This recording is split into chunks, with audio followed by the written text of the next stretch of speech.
Sa isang maliit na barangay sa gilid ng isang abalang bayan sa Laguna, ang ugong ng mga tricycle at ang alinggaw-ngao ng mga nagtitinda sa palengke ay humihina kasabay ng pagbaba ng araw. Si Aling Teresita, isang babaeng nasa kalagitnaan ng kanyang edad, ay payapang minamaneho ang kanyang luma ngunit maaasahang motorsiklo. Ang init ng hapon ay dahan-dahang napapalitan ng malamig na hihip ng hangin, isang paalala na malapit nang matapos ang isa na namang mahabang araw. Galing siya sa pamimili sa palengke, at sa likod ng kanyang motor, isang malaking bayong nayari sa hinabing plastik ang puno ng mga sariwang gulay, isda, bigas, at iba pang pangangailangan para sa kanyang pamilya. Ang bawat liko ng gulong sa maalikabok na kalsada ay isang hakbang palapit sa kanyang tahanan, sa kanyang munting mundo kung saan siya ay isang asawa at isang ina. Habang nagpapatakbo, ang isip niya ay lumilipad na sa kusina. Iniisip niya ang lulutuing hapunan, siguro ay isang mainit na sinigang na baboy na may maraming kangkong at labanos, paborito ng kanyang asawa, at sasamahan ng pritong galunggong na isasawsaw sa bagoong na may sili. Kung sakaling umuwi ng maaga ang kanyang mga anak mula sa eskwela, marahil ay ipagluluto niya sila ng sinangag na may itlog. Para kay Aling Teresita, ang pagluluto ay hindi lamang isang gawain, ito ang kanyang paraan ng pagpapakita ng pagmamahal. Ang mga kamay na dati isa na'y humawak ng rifle at lumaban sa gitna ng kagubatan, ay mas bihasa na ngayon sa paghiwa ng sibuyas, paggisa ng bawang, at paghahain ng pagkain na may kasamang pag-aaruga. Sa isang kanto, bahagya niyang binagalan ang takbo. Isang matandang babae ang tumatawid, may pasa na isang maliit na sako ng darak. Huminto si Aling Teresita, walang bakas ng pagkainip, at sinenyasan ang matanda na ituloy ang pagtawid. Isang ngiti at tango ng pasasalamat mula sa matanda ang nagdulot ng init sa kanyang dibdib. Sa kanilang barangay, ang paggalang at pagbibigayan ay bahagi pa rin ng pang-araw-araw na buhay. Ngunit sa likod ng kanyang panlabas na kahinahunan, may isang bahagi ng kanyang pagkatao na laging alerto.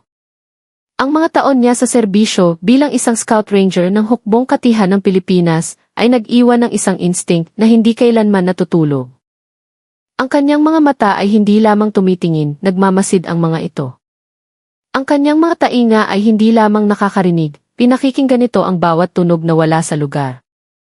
Kanina pa, paglabas niya ng palengke, may naramdaman na siyang kakaiba. Dalawang lalaking nakauniporme ng pulis ang nakatayo sa gilid ng kalsada, ang mga mata ay matalas na nagmamasid sa mga dumadaan. Mga pulis, naisip niya. Hindi naman ito dapat ikabahala. Ngunit mayroong kakaiba sa kanilang tindig, sa paraan ng kanilang pagmamasid, na nagbigay sa kanya ng babala. Umiling siya, pilit na iwinawaksi ang mga iniisip.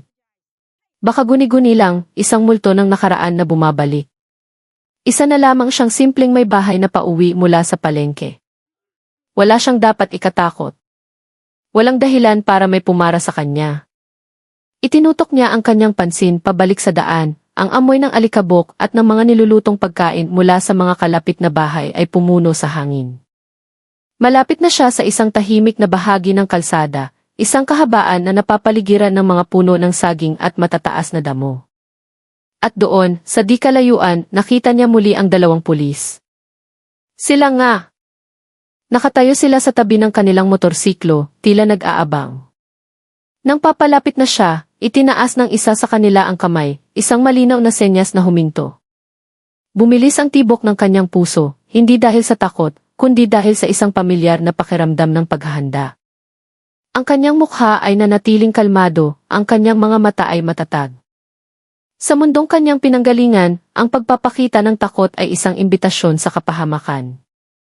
Ipinatabi niya ang kanyang motor sa gilid ng kalsada, pinatay ang makina at hinintay sila. Tinitigan niya ang dalawang pulis, pinag-aaralan ang bawat detalye, mula sa kanilang tindig hanggang sa kanilang ekspresyon. Hindi ito ang kilos ng mga alagad ng batas na tumutupad sa kanilang tungkulin. Ito ang kilos ng mga buitre na nakakita ng posibleng biktima. Ang isa sa kanila, isang lalaking medyo mataba at mayabang ang tindig, ang lumapit. Magandang hapon, ma'am, bati nito, ngunit ang ngiti sa kanyang labi ay hindi umabot sa kanyang mga mata. Routine check-up lang po. Tumingin ito sa motor ni Aling Teresita, pagkatapos ay sabayong napuno ng pinamili. Sa mga ganitong sitwasyon, alam ni Teresita na may dalawang posibilidad, sila ay talagang nagpapatupad ng batas, o naghahanap sila ng butas para mangikil. May problema po ba, sir? Tanong niya. Ang kanyang boses ay mahinahon, walang bahid ng pag-aalinlangan. Ngumisi ang pulis, isang tawang mapang-asar. Ang plaka mo, ma'am, mukhang pudpud na, sabi nito, itinuon ang pansin sa isang gasgas sa gilid ng kanyang plaka. Saka paso na yata ang rehistro mo. Iyon na iyon. Isang dahilan na madalas gamitin ng mga tiwaling opisyal para mangotong. Alam ni Teresita na kumpleto ang kanyang mga papeles. Noong isang linggo lang niya ipinarehistro ang motor. Kumpleto po ang papeles ko, sir, sabi niya, ang boses ay matatag ngunit magalang pa rin. At ang plaka ko, malinaw pa naman. Nagkatinginan ang dalawang pulis. May dumaang anino ng pagkadismaya sa kanilang mga mukha, na para bang hindi nila inaasahan na sasagot ng diretsahan ang isang simpleng may bahay. Ngunit hindi sila sumuko. Ang mas matangkad na pulis ang nagsalita ngayon, mas matigas ang tono. Ma'am, huwag ka nang makipagtalo. Kung sinabi naming may violation, may violation. Kung gusto mong magpaliwanag, doon tayo sa presinto. Ito na ang kasunod na hakbang, pananakot. Alam ni Teresita ang laro. Alam niya kung paano ito nilalaro ng mga katulad nila. Ngunit ang hindi nila alam din ni Teresita kung paano ito tapusin. Sa loob niya, ang babaeng bihasa sa taktika at diskarte ay nagsimulang mag-isip. Hindi siya isang ordinaryong biktima na madaling matatakot. Gayunpaman, mukhang hindi pa iyon napapansin ng dalawang pulis sa kanyang harapan. Patuloy sila sa kanilang pag-atake. O baka naman gusto mong dito na lang natin ayusin, ma'am, sabi ng matabang pulis, ang boses ay bumaba na sa isang tonong nagpapahiwatig. Para hindi na rin abala sa'yo. Ang mga salitang iyon ang nagkumpirma sa lahat. Ito ay isang malinaw na pangingikil. Isang pang-aabuso sa kapangyarihan na kinasusuklaman niya mula pa noon. Sa isang sinasadyang galaw, binuksan ni Aling Teresita ang maliit na supot na nakasabit sa kanyang baywang, kinuha ang ACCC ng motor at ipinakita sa kanila.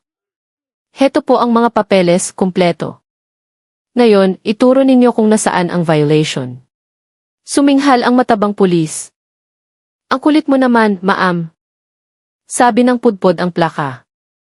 Sapat na yon para dalhin namin to sa impounding. O gusto mo, pag-usapan na lang natin dito. Ang huling mga salita ay sinabi na may kasamang kindat. Para kay Teresita, iyon na ang huling patak.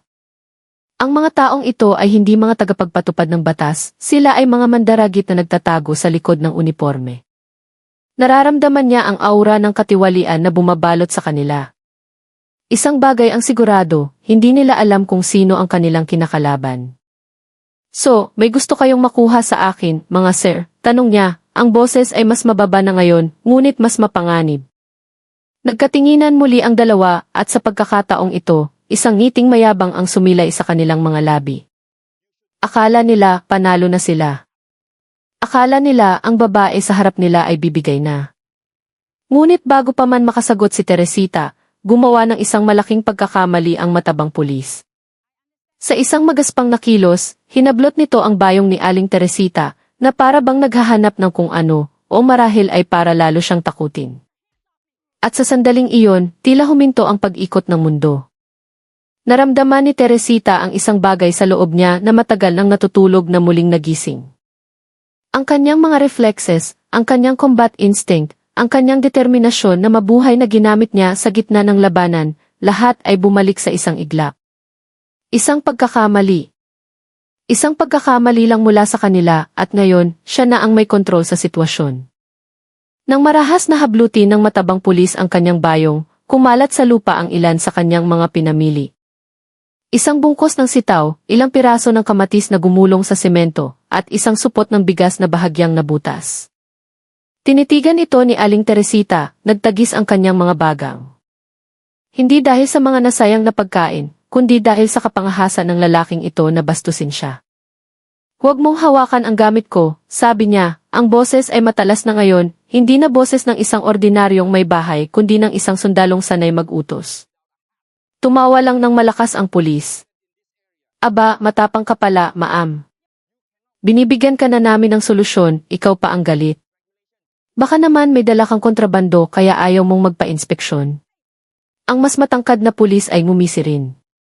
O baka naman nagmamagaling ka lang? Gusto mo ng away? Umakyat baba ang dibdib ni Teresita, hindi dahil sa kaba, kundi dahil sa galit na nagsisimula ng kumulo. Sinubukan niyang maging mahinahon. Binigyan niya sila ng pagkakataong umatras. Ngunit lalo silang naging arogante. Lumapit pa ang matabang pulis, mas agresibo na ngayon. Makinig ka, ma'am. Wala kaming pakialam kung sino ka. Pero kung magmamatigas ka pa, pati ikaw, ay dedetin namin. Naintindihan mo? Hindi kumibo si Teresita. Ngunit sa loob niya, isang bagyo ang nagwawala. Ang kanyang mga kalamnan ay nanigas, ang kanyang mga mata ay matalas na sinusubaybayan ang bawat galaw ng kalaban.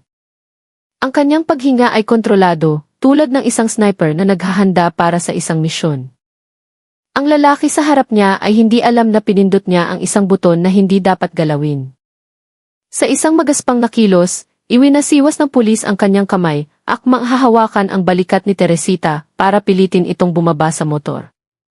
Ngunit sa isang iglap, bago pa man dumapo ang kamay nito sa kanyang katawan, kumilos ang mga reflexes ni Teresita.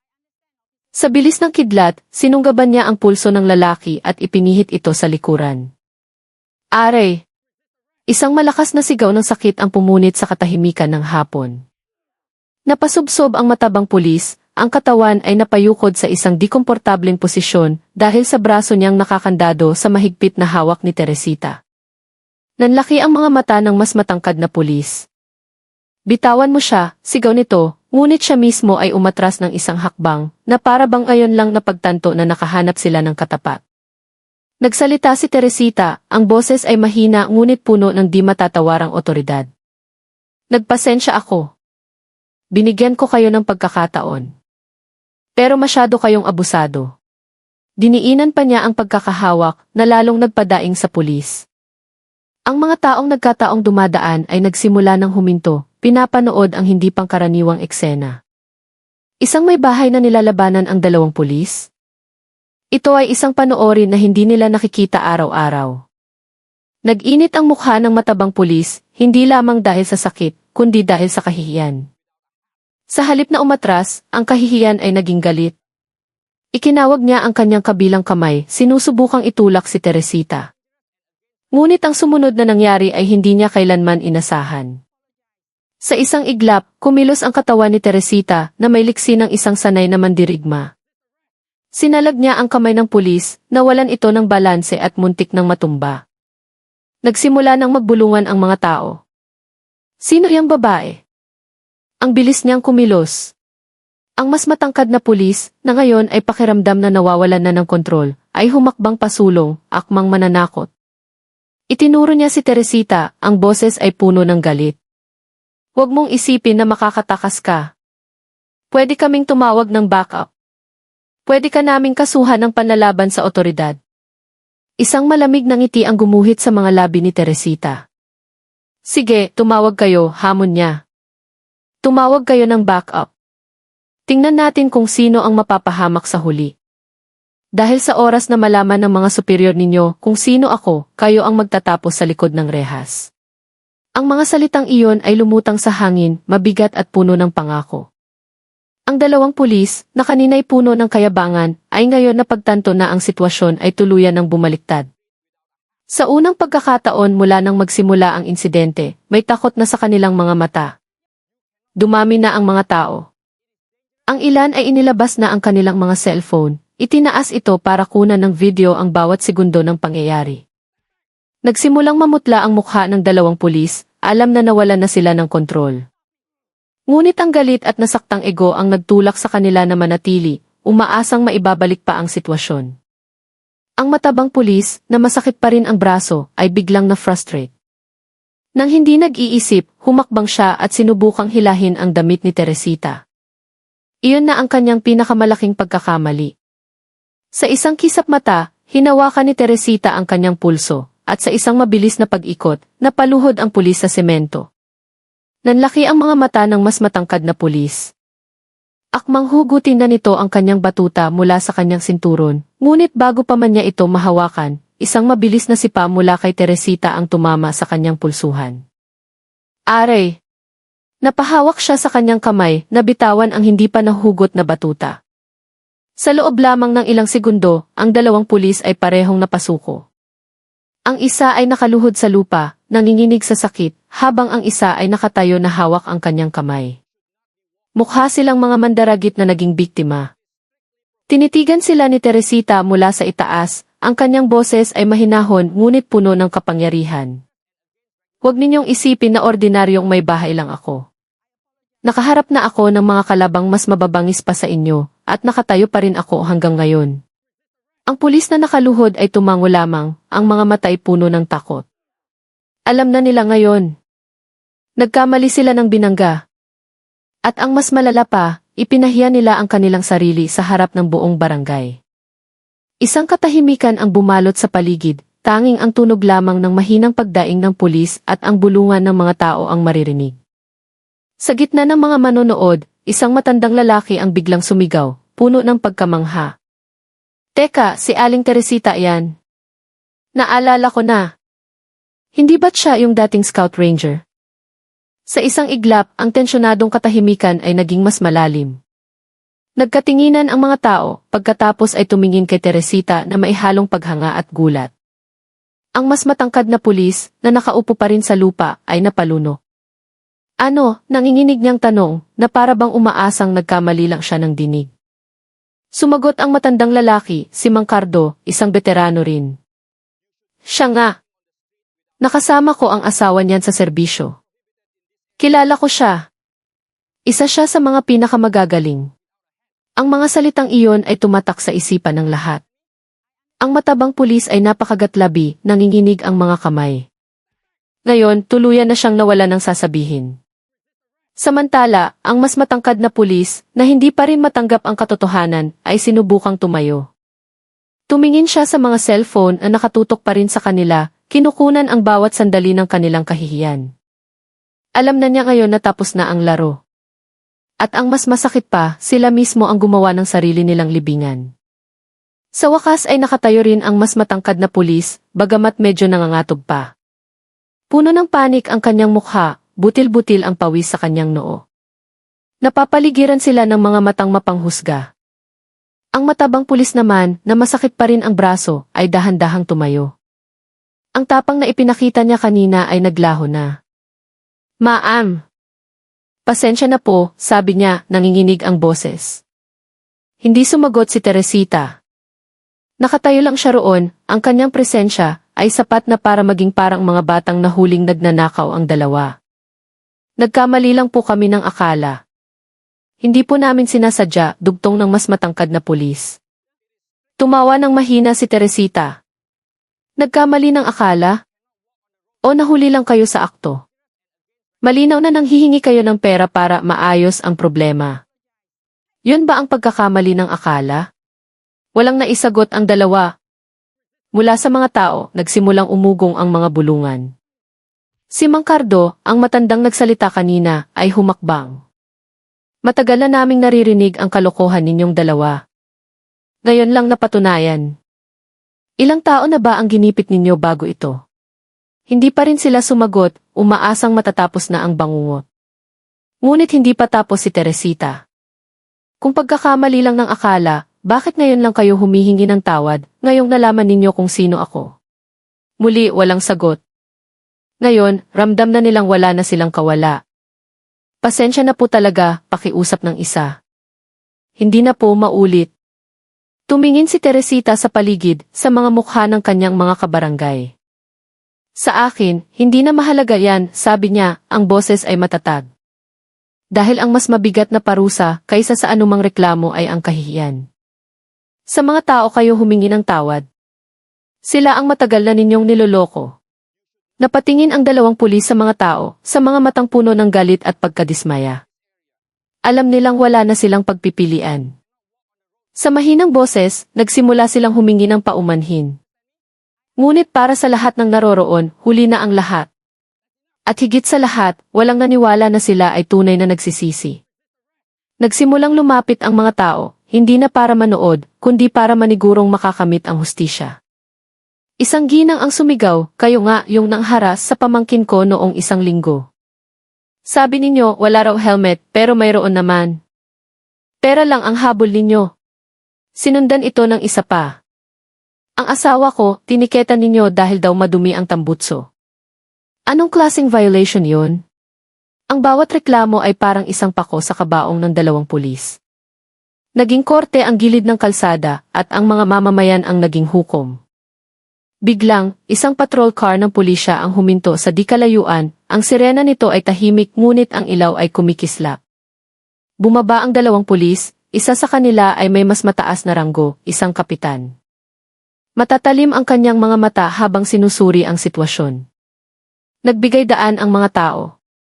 Namutla lalo ang dalawang pulis na sangkot sa gulo. Ito na ang katapusan. Anong nangyayari dito? Tanong ng kapitan, ang boses ay may otoridad. Si Mang Cardo ang sumagot. Hindi lang po nangyayari, kapitan. Mayroon po kaming video. May mga testigo. May mga biktima na matagal nang takot magsalita. Tumingin ang kapitan sa kanyang dalawang tauhan, ang mukha ay puno ng pagkadismaya. Totoo ba ito? Tanong niya. Nanginginig na sinubukan ng matabang pulis na magpaliwanag, Sir, hindi po. Nagkaroon lang ng hindi pagkakaunawaan. Huwag na kayong magpaliwanag, putol ng kapitan, ang boses ay dumagundong. Ibigay ninyo sa akin ang mga plaka at baril ninyo. Mula ngayon, suspendido kayo. Naghiyawan ng mahina ang mga tao. Ang hustisya na matagal nilang hinintay ay dumating na. Nanginginig na inalis ng dalawang pulis ang kanilang mga tsapa at isinuko ang kanilang mga armas. Ang dating mga aroganting alagad ng batas ay mukha na ngayong mga basang sisiw. Tumingin si Teresita sa lahat ng ito, walang pagmamalaki, walang galak. Tanging isang pakiramdam ng kasiyahan na nagawa niya ang tama. Bago isakay sa patrol car, napatingin sa kanya ang mas matangkad na pulis, ang mga mata ay puno ng galit. Umiti lamang si Teresita at sinabing, sana, pinili ninyo ang tamang landas mula pa sa simula. Pagkaalis ng patrol car, nilapitan ng mga tao si Teresita. May mga nakipagkamay, may mga nagpasalamat. Si Mang Cardo ay tinapik siya sa balikat. Malaki ang utang na loob sa iyo ng barangay na ito, Teresita. Umiti lamang siya, binalikan ang kanyang motor. Ang mga nahulog niyang pinamili ay maayos nang inilagay pabalik sa bayong ng kanyang mga kapitbahay. Pinaandar niya ang kanyang motor, handa nang ipagpatuloy ang kanyang pag-uwi. Para sa kanya, isa lamang itong maliit na laban. Ang buhay ay magpapatuloy. Habang papalayo, ang tanawin ng papalubog na araw ay sumalubong sa kanya, isang paalala na sa likod ng bawat dilim, laging mailiwanag na naghihintay. At sa gabing iyon, sa kanyang tahanan, siya ay muling magiging si Aling Teresita, ang ilaw ng tahanan, ang ina, ang asawa, isang tunay na bayani sa sarili niyang